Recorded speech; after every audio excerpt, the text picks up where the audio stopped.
We're just talking about Congress preparing to act to avert this rail shutdown. President Biden warning if that happened, it would devastate the economy if we had a strike like that. So joining me now to talk about this and a lot more is Bank of America. It's Brian Moynihan, Chairman and CEO, one of the biggest banks in the world. You know where the economy is headed. We'll get into all of it. We really appreciate you coming in to CNN this morning. First of all, congratulations on the new show to you and your colleagues. Thank you.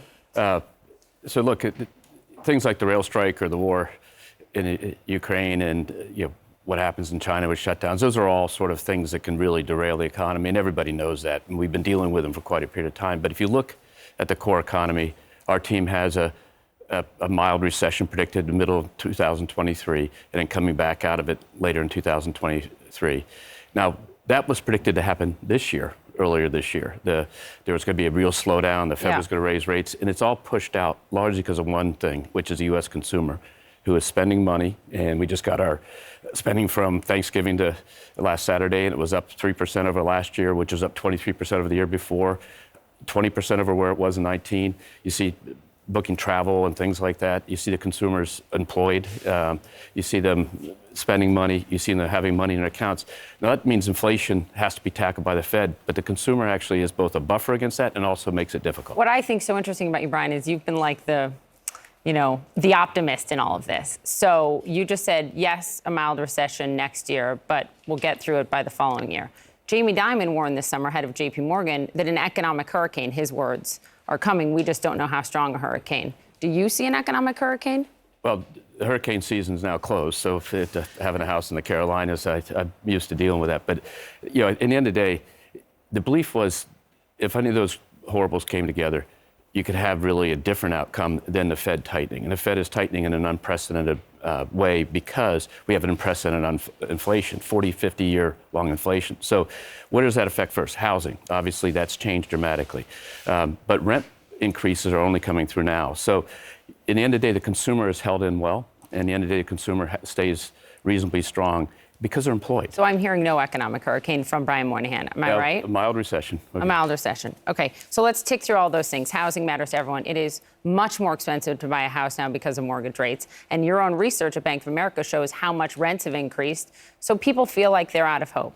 When is it going to get better for housing for Americans? Well, so this is the toughest thing because you have to slow down the economy. You have to slow down inflation. And the way you do that's raising interest rates. The Fed wants us to buy fewer homes. That's exactly right. And so what is the intended outcome of their policies doesn't feel good when you're trying to buy a home, if you're a young family trying to buy your first home, whatever.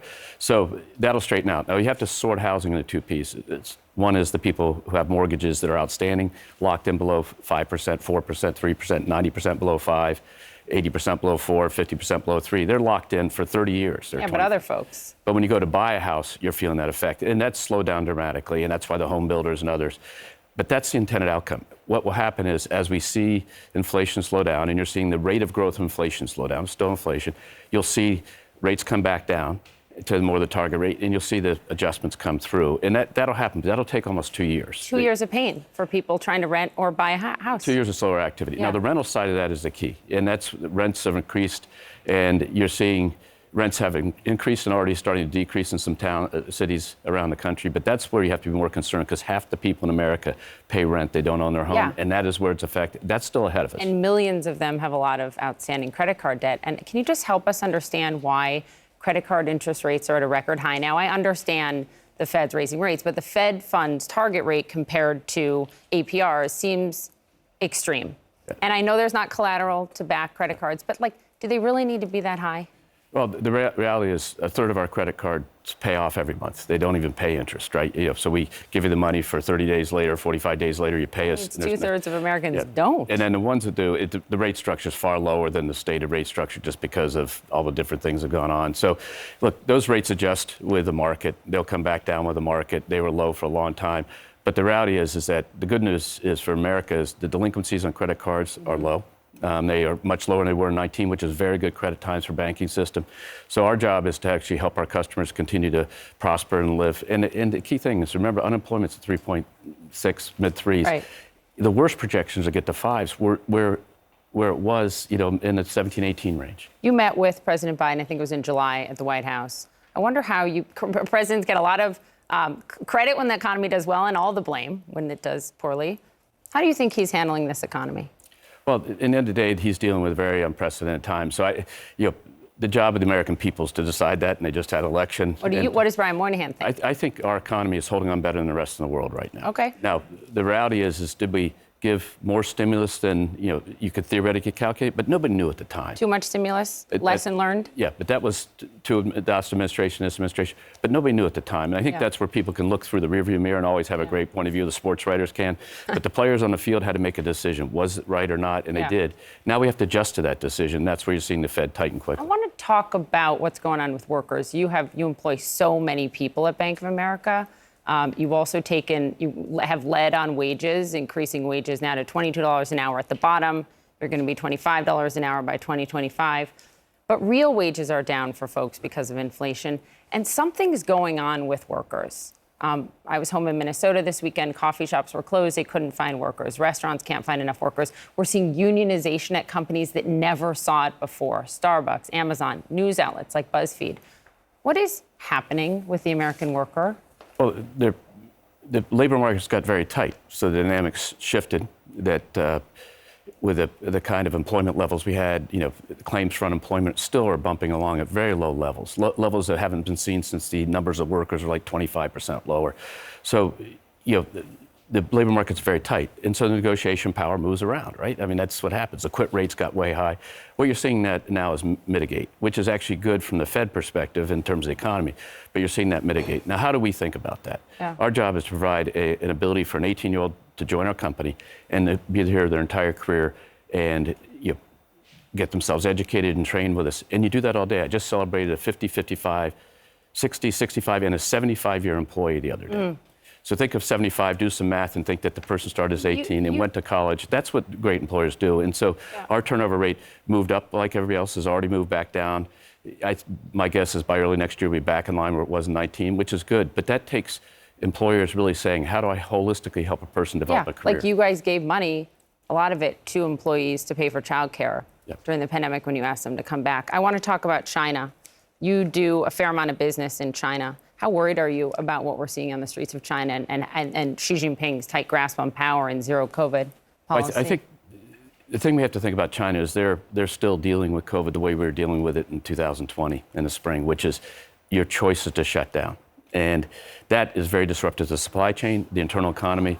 We've dropped our projections in the company down to 3% GDP growth for an economy that generally always grew at 5 to 6. So it's affecting their economy, and it's affecting the worldwide economy. The shortages, Don talked about the railroads and not having shortages. If we don't have the goods, we can't ship them. And that supply chain is still not evened out. And that is somewhat good news in that stuff still is bought and has to get through the system. But it's bad news because it'll slow people's purchasing down because they don't think they can get something. And that's kind of the issue in China. So leave aside the healthcare struggle and the human struggle, which is horrible. But the reality is, from an economic perspective, their shutting down is causing the world disruption. And they really don't have a choice, it seems, because they don't have the structure that we have in the United States with vaccines and people through the system. So you're concerned about China. We're always concerned about it. Okay, Twitter. Bank of America is one of the big banks that financed Elon Musk's takeover of Twitter. Elon Musk himself tweeted a few weeks ago, Twitter could go bankrupt. You're hanging on to a lot of that debt. The Financial Times is reporting, you guys, the big banks, are waiting for a business plan from Musk. Here's what it's going to look like to unload that debt. Have you gotten the business plan?